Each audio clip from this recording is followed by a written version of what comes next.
चला ढार देवा घर में जल भाऊजो। दुआरा पे नंदी देवा गलवा में नाग देवा।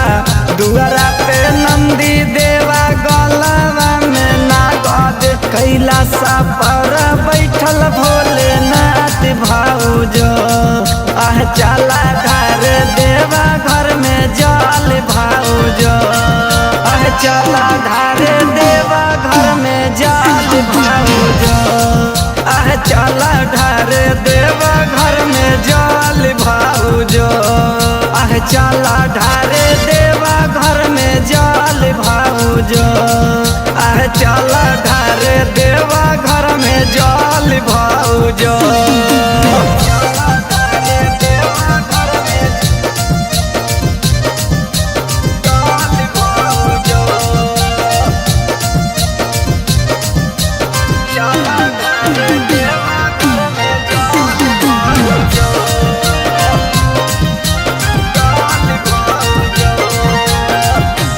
जलावा लेके दौड़ा है बड़को भाऊजो हमार।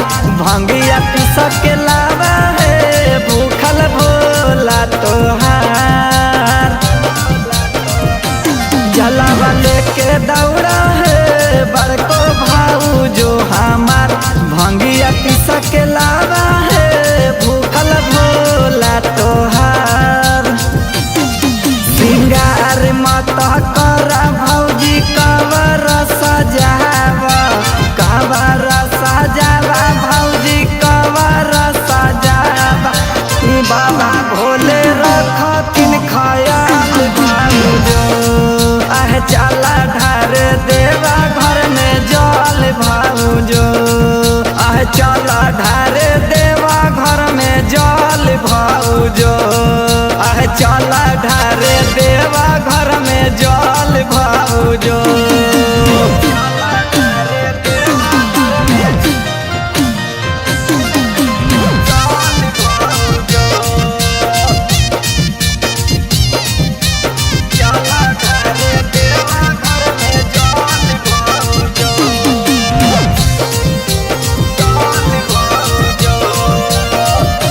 दूधवा धारा भाऊजो है बाबा भोले के दुआर।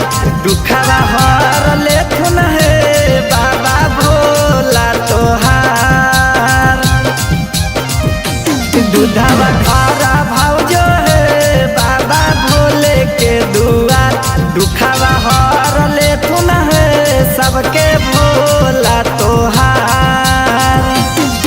अजी हाथ जोड़बो अपने से जोड़बो राजू दीवाना से। जोड़बो राजू दीवाना से। जोड़बो राजू दीवाना से। अजी सोनू के संग धोला तुलसी वाला भाऊजो। आह चला ढार देवा घर में जल भाऊजो। आह चला ढार देवा घर में जल भाऊजो। आह चला ढार देवा